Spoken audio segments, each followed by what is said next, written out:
Subhanallah walhamdulillah, dengan izin Allah sekarang hampir tiap hari saya naik pesawat. Bosan saya naik pesawat.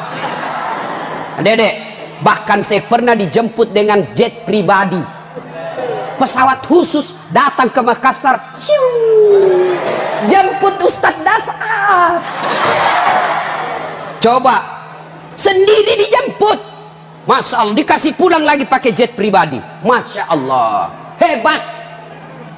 Kalau dijemput sama PT-PT biasa, ini pesawat dijemput. Hebatnya lagi, sekarang orang semua pusing, bingung mau ke Jawa, mahal tiket. Kenapa? Harga tiket naik. Tapi saya tidak pernah bingung, mau naik tiket tidak ada urusan. Kenapa? Saya dibelikan tiket. Coba. Hebatnya lagi, saya naik pesawat kiri kanan kemana-mana sampai ke luar negeri, dibayarkan tiketnya. Pergi tidak bawa uang, pulang bawa uang. Coba. Coba lagi. Dulu. Waktu saya kecil-kecil begini. Wallahi demi Allah ini betul. Ini Jalan Kotek di sini. Tahu Jalan Kotek? Tahu? Jalan Kotek di sini. Di sini es lilin. Saya pergi sekolah. Saya sedih kalau musim hujan. Kenapa? Nggak laku es lilin. Dulu es lilin kan ada itu gonceng-gonceng. Tin. Sudah Pak, sudah ku kerja semua itu dulu. Coba dulu. Masya Allah. Dulu Ibu, saya pernah jadi cleaning service. Tahu cleaning service? Pembersih toilet. 4 toilet saya bersihkan di Jalan Mapanyuki, travel paling hebat. Saya bilang sama koordinator cleaning service, tidak usah gaji saya. Yang penting kalau ada undian umroh, kasih masuk namaku di situ. Tidak usah kau gaji saya, kasih masuk saja namaku. Mudah-mudahan saya bisa umroh gratis. Sampai tutup itu kantor, tidak dapat undian. Coba. Dulu. Saya jadi loper koran. Tahu loper koran? Itu yang bawa koran ke langganan-langganan. Naik sepeda BMX saya. Tahu sepeda BMX, Dek? Naik sepeda BMX sudah salat subuh, bawa itu koran di Makassar yang langganannya harian fajar. Dicuri lagi sepedaku. Sampai sekarang saya belum tahu siapa yang curi, kurang ngajar itu. Dulu. Masya Allah. Dulu. Itu sudut Jalan Harimau sampai sekarang masih ada. Sudut perbatasannya Mongin Sidi, itu ada penjual coto di situ. Saya ingat sekali kalau Ramadan, saya pergi ke pembeli coto, saya bilang sama penjualnya, "Deng, 1 mangkok, kasih banyak airnya, kasih banyak lomboknya." Saya makan bertiga sama saudara saya. 1 mangkok untuk makan sahur. Pedis. Kenapa dikasih pedis? Supaya sedikit dimakan. Saya lihat adik saya setengah mati makan itu coto karena pedis. Keluar air mata saya. Saya datang ke Masjid Baitul Aman Jalan Harimau. Saya sholat tahajud, saya minta tolong kepada Allah. Ya Allah, jangan lama susah hidupku. Jangan lama saya begini ya Allah. Saya insya Allah tahan. Tapi saya takut nanti adikku nakal. Nanti adikku tidak menyembahmu ketika dia bosan melihat kesusahan hidup. Dulu. Bu. Dulu saya keluar kelas, ada seniorku nak tunjuk, "Kak, Dasat, tidak malu-malu kau itu bajumu cakar semua." Tahu cakar? Tahu cakar yang murah? Saya tidak marah, saya cuma berdoa, "Ya Allah, mudah-mudahan panjang umurku, murah rezekiku, supaya saya bisa berbuat baik sama ini orang." Dulu. Sekarang apa yang terjadi? Sekarang dulu saya cleaning service karena mau dapat undian umroh, tidak dapat. Sekarang saya punya travel sendiri, kapan saja saya mau umroh bisa, dengan izin Allah. Bahkan juga bukan saya yang umroh, orang lain pun saya umrohkan. Coba, dengan izin Allah. Dulu. Nah, hina kak temanku, sekarang yang hina saya, setiap Ramadan saya kasih zakat. Setiap Ramadan. Nah, apa resepnya Ustaz? Apa rahasianya? Hanya dua.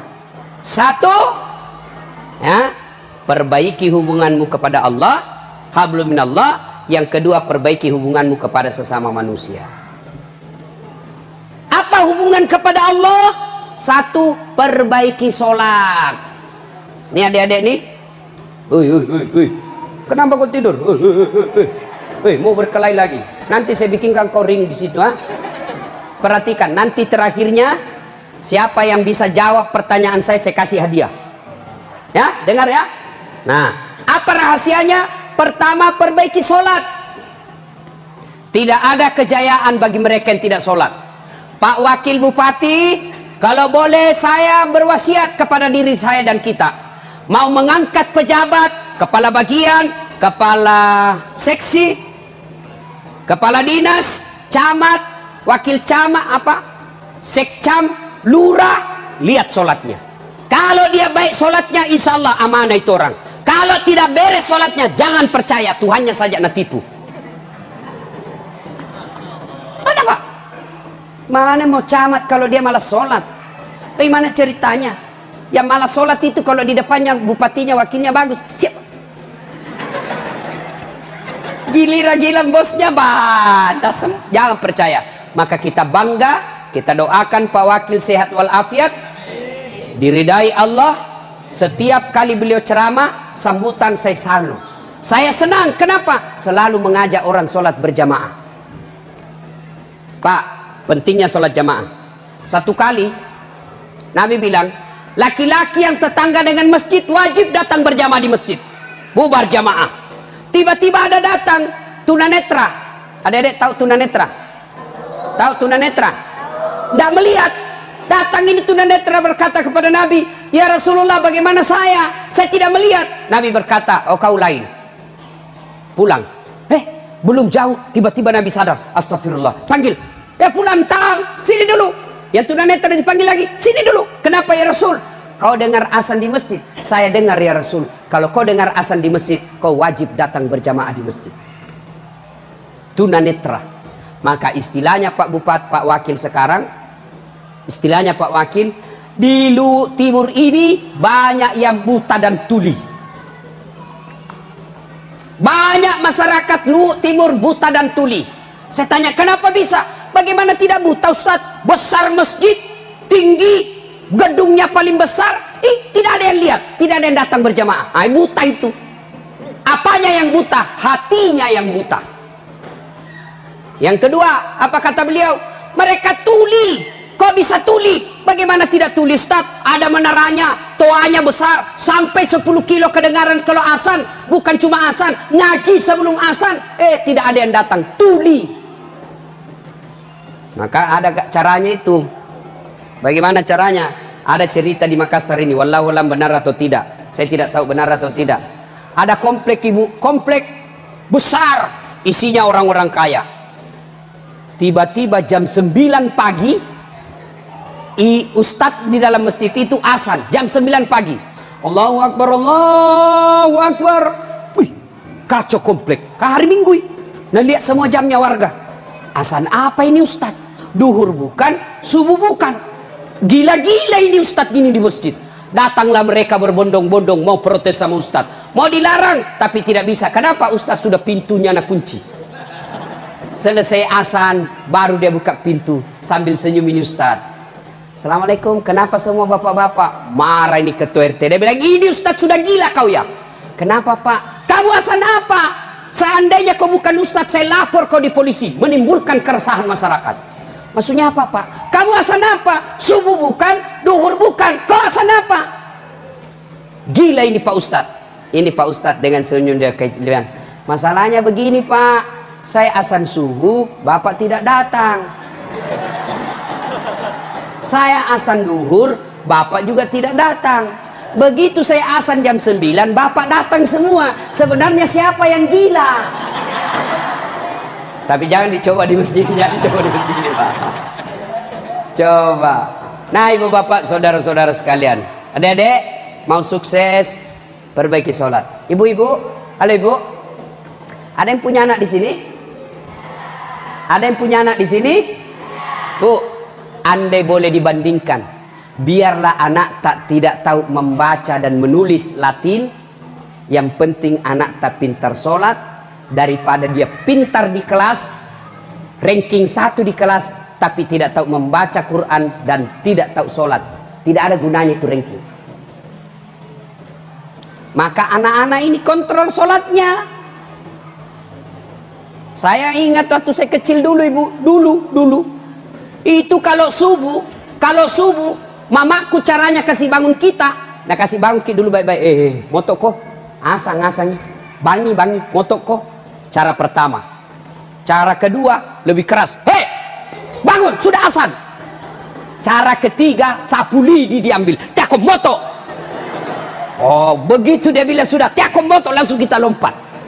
Sekarang ibu-ibu anaknya dikasih bangun, pergi ke sekolah kok dulu. Dia lupa suruh salat subuh anaknya. Biar anak tak terlambat sekolah, yang penting dia tidak telat salat subuhnya.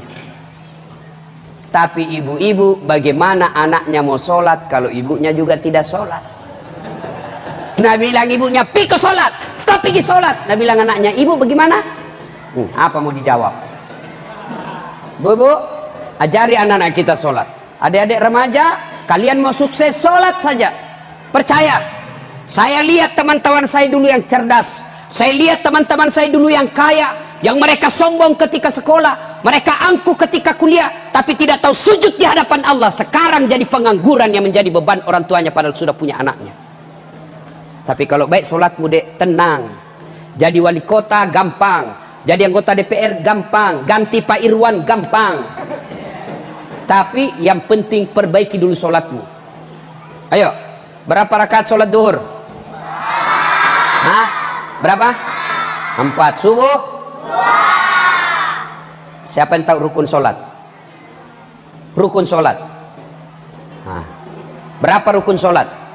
Berapa? Hah? 17? Berapa? Berapa? 13. Nah, ini hadiahmu.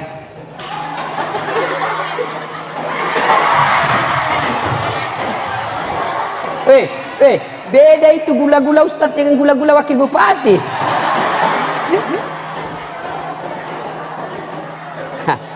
Nah, sudah ya, perbaiki sholat. Yang kedua, hubungan kepada sesama manusia. Kepada siapa kita perbaiki? Yang pertama dan utama kepada orang tua. Adik-adik pernah dengar kisahnya Jurais? Jurais ini anak muda yang taat beribadah, bagus sekali akhlaknya, bagus agamanya, tapi dikerjai oleh setan. Nah, Jurais yang baik ibadahnya, suatu ketika dia lagi sholat, Allahu Akbar, tiba-tiba ibunya memanggil, Jurais, Jurais sini kau dulu nak. Jurais lagi sholat, bingung, saya jawab panggilan ibu saya atau saya lanjutkan sholat. Dipanggil kedua kalinya, Jurais, mamanya tidak tahu lagi sholat. Jurais, sini kau nak. Tidak ada jawaban. Sampai 3 kali tidak ada jawaban. Akhirnya Jurais tidak jawab-jawab. Mamanya marah. Ya Allah, jangan mati Jurais sebelum ketemu orang jahat. Mamanya berdoa, arasnya Allah terbuka, langsung dikabulkan. Maka ibu-ibu hati-hati kalau sumpahi anak. Ngajar kau. Hati-hati sumpahi anak, ibu. Kurang ngajar, mudah-mudahan kau ditabrak beca. Keluar dia tabrak betul beca. Kalau sumpahi anak yang bagus-bagus, anaknya cewek sumpahi, kurang ajar sekali nih anak cewekku, mudah-mudahan kau jadi dokter seperti ibu dokter Ani Nurbaini. Sumpahnya begitu, jangan jelek-jelek. Anaknya laki-laki, mudah-mudahan kau jadi ustadz seperti Dasat Latif. Silakan doa begitu, jangan jelek-jelek. Saya kutuk kau jadi monyet. Ya, nah ringkas kisah. Ibunya Jurais marah dan bersumpah, ya Allah, setengah mati ku hamilkan Jurais. Pernah lihat ibu-ibu hamil, dek? Pernah lihat? Ibu, masih ingat waktu hamil, ibu? Masih? Enak enggak? Menderita. Saya ingat istri saya waktu 7 bulan. Ingat kan, bu? Kan 7 bulan itu mulai goyang itu. sudah wujud manusia itu. Nabi bilang istriku, Ustaz ada lagi di sini. Turun lagi sini. Naik. Saya bilang, dalam hatiku, ewa ya lemu. Setengah mati ibu-ibu kalau lahir hamil kasihan. Jalannya saja setengah mati. Coba duduk, mana ada ibu duduk? Orang hamil, ibu-ibu duduk bersila. Pasti duduknya standar samping. Iya toh? Nah, hamil setengah mati, melahirkan setengah hidup. Ibu-ibu masih ingat waktu melahirkan? Ada enggak ibu-ibu melahirkan senyum? Ada ibu-ibu tidak, setengah mati.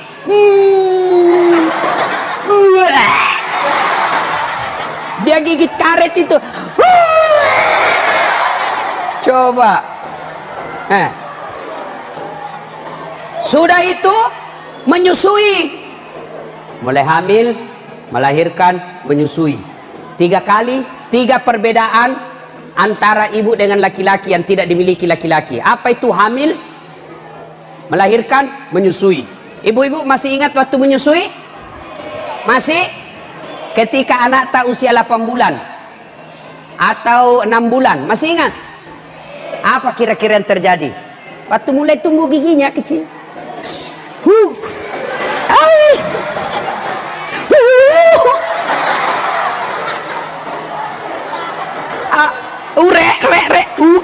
Mati rek. Coba kalau digigit anaknya apa ibu tinju? Kurang ajar. Enggak. Siang anaknya, malam bapaknya. Coba setengah mati tuh ibu-ibu.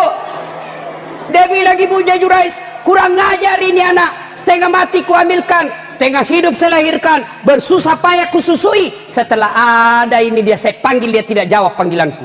Ya Allah, jangan mati Jurais sebelum ketemu orang jahat. Itu sumpahnya ibunya. Allah kabulkan. Akhirnya apa? Jurais difitnah. Jurais difitnah. Apa fitnahnya? Jurais ada perempuan mengaku-ngaku. Saudara-saudara sekalian kenal Jurais? Kenal. Itu yang kerjanya hanya di masjid beribadah. Iya, bohong, tukang tipu. Kenapa? Nih, saya hamil gara-gara Jurais. Satu kampung percaya. Jurais dilempari, Jurais dihina, sampai diseret keluar kampung. Ternyata kau bohong, ternyata kau pencitraan, ternyata kau pembohong selama ini. Nabi bilang Jurais, bukan saya. Demi Allah bukan saya menghamil ini cewek. Bohong kau. Dilempar. Akhirnya Jurais bilang begini, tunggu saja. Biar kau tuduh saya tidak akan terima. Lebih baik kita tunggu ini bayi lahir. Setelah lahir kita tanya siapa bapaknya. Lahirlah itu anak, masih merah. Dengan izin Allah, dia pencet pusatnya itu bayi, Orok namanya, masih merah. Dipencet pusatnya sama Jurais. Lalu Jurais berkata, ya fulan, siapa bapakmu? Anak-anak, siapa anak bapakmu?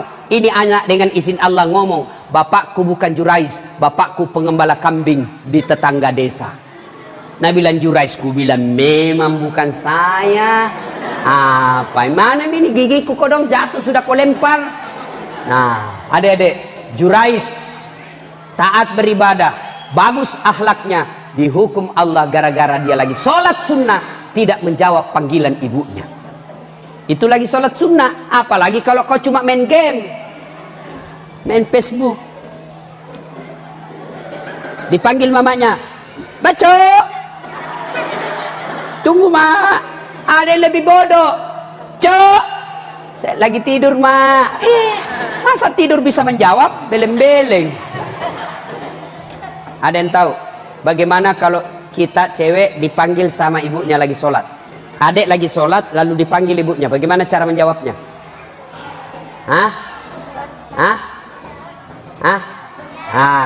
Ibu gurunya ini ajarin nih anak-anak kita ini pendidikan fikih yang mendasar. Bu, kalau laki-laki lagi sholat sunnah dipanggil sama ibunya, dipanggil sama bapaknya, Das'at, maka kalau laki-laki dia akan menjawabnya. Caranya Allahu Akbar.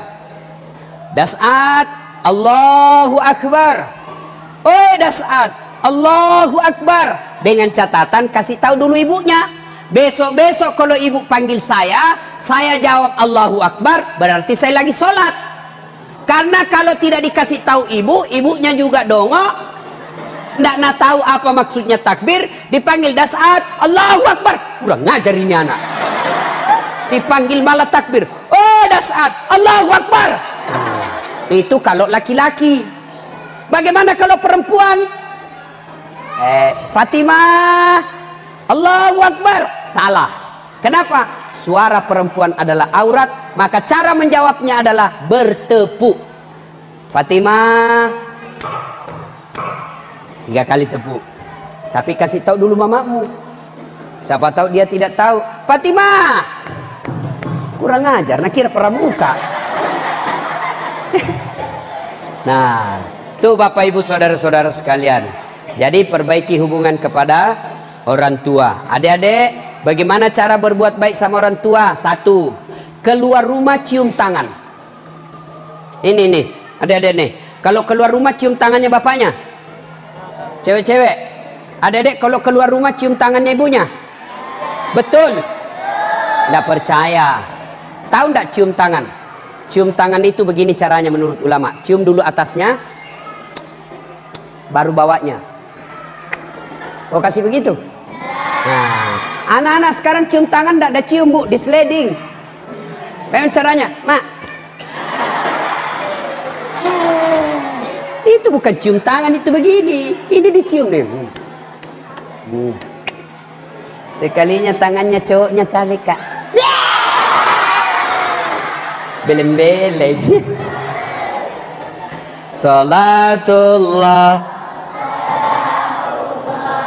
ala toha rasulillah habibillah.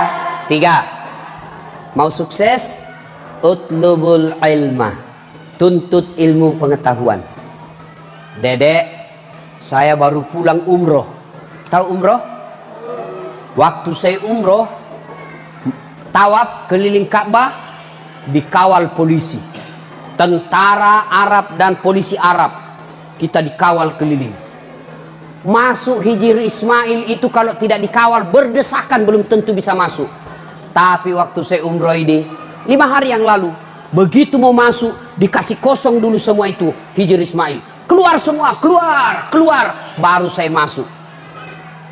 Waktu mau cium Hajar Aswad, itu mau cium Hajar Aswad Pak, babak belur orang Pak, ribuan orang di situ bakso.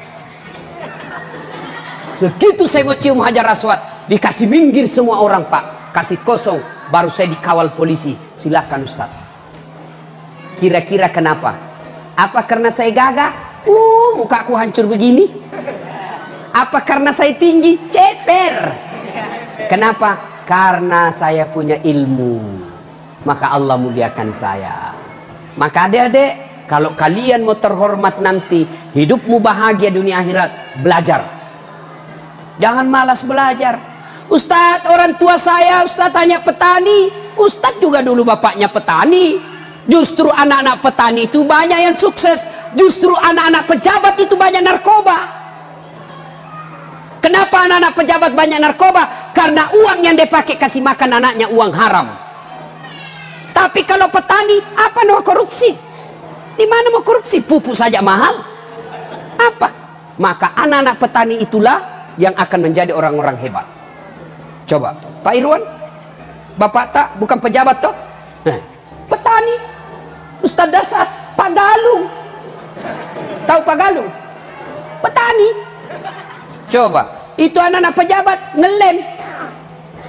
Lem tikus, nah campur lem pox. Kasih kau lem Korea, tak tutup mulutmu. Belajar deh ya. Ayat pertama turun perintah tentang apa?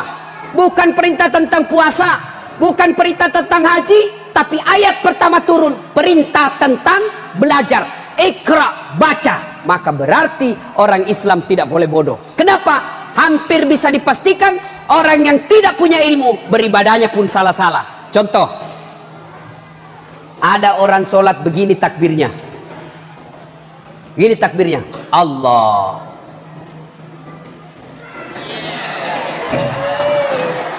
Ada juga sholat begitu. Tanya kenapa? Dia bilang harus mendahulukan kanan. Begitu dekat, nah balik lagi begini. Nah, ada juga orang sholat begini, Allah. Begini matanya. Saya tanya kenapa? Nah bilang saya tulis Allah. Oh ya betul juga. Apa dalilnya? Dia bilang nenekku diajar. Kak, saya bilang nenekmu Nabi. Ayo, ini tidak ada dalilnya. Ada juga orang sholat pak, asal goyang tangannya. Dia lihat tetangga terdekatnya ruku, dia lihat dekatnya sholat, dia kasih goyang tangannya begini. Sekali ini orang pak nak kasih kencang. Saya tanya kenapa lebih kencang? Nah bilang ini sudah tua, lobet. Saya masih muda, lebih kencang lagi. Ayo, coba. Kenapa? Karena tidak punya ilmu. Maka orang yang tidak punya ilmu, ibadahnya akan sulit. Oleh karena itu, ajaran agama kita menjelaskan yarfa'illahu alladhina amanu minkum walladzina utul ilma darajat. Allah mengangkat derajat bagi mereka yang beriman dan berilmu pengetahuan. Nah, ibu bapak, saudara-saudara sekalian, nih Ali bin Abi Thalib. Adik-adik, tahu Ali bin Abi Thalib? Siapa? Siapa? Sahabatnya Nabi, bukan pamannya Nabi. Sahabat Khulafaur Rasyidin yang juga sepupu satu kalinya Nabi. Ya, Ali bin Abi Thalib. Bapaknya Ali dengan bapaknya Rasulullah bersahabat, bersaudara. Bapaknya Nabi Muhammad namanya Abdullah, bapaknya Ali namanya Abu Talib. Sudah bersaudara, lahir sepupu satu kali. Ali bin Abi Thalib ini dek sahabat Nabi paling cerdas. Ditanya sama sahabat, Ali, kalau kau disodorkan antara harta dengan ilmu, pilih mana? Kalau adik-adik saya tanya, adik-adik pilih handphone atau kitab? Nih, pencitraan. Pasti milih handphone. Tapi Ali pilih apa? Saya pilih ilmu. Kenapa pilih ilmu? Ada 3 kelebihan ilmu dibanding harta. Apa itu? 1, harta setengah mati dijaga. Ilmu dia yang jaga kamu. Harta setengah mati dijaga. Contoh, ada uang 5 juta, kasih masuk kaleng-kaleng, safety box, digembok itu kaleng. Sudah itu dikasih masuk lemari, digembok lagi lemari. Sudah itu tutup kamar, digembok lagi kamar. Sudah itu tutup lagi rumah, digembok lagi rumah. Sudah itu keluar pagar, digembok lagi ke pagar. 5 gemboknya. Pas sampai di kantor hilang kuncinya. Setengah mati dijaga itu uang. Ayo. Sementara ilmu dia yang jaga kita. Contohnya Pak Irwan jadi wakil bupati karena punya ilmu, dijaga kemana-mana. Mau kemana-mana ada satpol pp, polisi setengah. Dikawal pak, ada polisinya. Kenapa? Karena jadi pejabat. Pejabat karena punya ilmu. Maka orang yang punya ilmu, ilmunya lah yang sehingga dia dijaga. Yang kedua, kelebihan ilmu. Dengan ilmu kau bisa dapat harta, tapi dengan harta belum tentu kau dapat ilmu. Coba, contoh, ada orang kaya di kampungku, kaya sekali, tapi tidak tahu membaca. Diajarlah membaca sama anaknya, tapi ada gambarnya supaya gampang. Baca, pak, PEP tambah PEP, SO Pepso, DEDNT, apa bacanya? Odol. Coba, ayo. Oh, dia dibawa ke restoran sama anaknya orang kaya. Dibawalah ke restoran anaknya, restoran mewah di Makassar. Sudah makan, anaknya berkata, bagaimana mak? Nak, enak di semua makanan pak? Wih, enak semua. Enak semua nak. Satu saja yang saya tidak suka. Ya mana? Kenapa tidak suka? Setengah mati aku telan tidak mau masuk-masuk. Ku telan tidak mau masuk. Dia bilang anaknya, ya mana pak? Dia bilang itu yang tipis putih. Ternyata tisu. Dia kira makanan, kan orang setiap makan dia kasih begini pak. Nah, bapak saudara-saudara sekalian, yang ketiga kelebihannya, justru dengan ilmu kita dapat harta.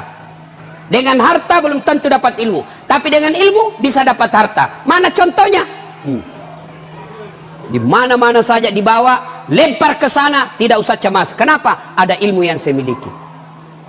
Yang ketiga kelebihan ilmu, dengan harta kau belanjakan kasih orang berkurang hartamu, tapi dengan ilmu kasih orang nambah. Itulah sebabnya penting kita menuntut ilmu. Ibu-ibu, ramaikan majelis taklim. Tapi jangan sampai pergi majelis taklim tapi pulang bawa dosa. Adakah majelis taklim pulang bawa dosa? Banyak. Yang mana Ustaz? Satu, datang saja cerita jeleknya orang sambil duduk lewat temannya. Apa? Dia tidak cerita tapi bibirnya dong. Ini. Kenapa? Palsu gelangnya. Kenapa kau tahu? Tuh ada hitam-hitam di tangannya. Psst. Bajunya tidak serasi keroknya sama kudungnya. Dia beli kayak umbul-umbul. Datang ceramah itu hanya gitu, dia gosip semua orang. Ustadz pun dia gosip. Pak Wakil, tidak usah dipanggil lagi tuh Ustadz. Kenapa? Masa 5 dia bahas saya terus dia kena. Bahkan bajuku pun dia gosip. Dia bilang itu juga bajunya minggu lalu waktu datang itu sama. Ini datang bawa dosa saja. Apalagi mereka pulang bawa dosa. Mereka datang melebihi waktu izin suaminya. Pak, saya pergi pengajian pikir suaminya pengajian 1 jam. Dengar pengajiannya 1 jam, tapi gosipnya 2 jam. Pulang pengajian singgah di balai-balai. Pulang pengajian singgah di bawah rumahnya orang cerita. Itu majelis taklim yang tidak bagus. Pulang pengajian, pulang dulu ke rumah, sampaikan kepada suami, kalau mau keluar lagi, minta izin lagi. Ibu tidak boleh keluar tanpa izin suami. Itu yang banyak dilarang sekarang perempuan, keluar tanpa izin suami. Nah, kenapa harus minta izin sama suami, Bu? Karena langkah-langkah kaki ibu nanti di akhirat yang tanggung adalah suaminya. Nah, ibu bapak saudara-saudara sekalian, banyak yang ingin kita sampaikan, tapi waktu jualah yang membatasi kita.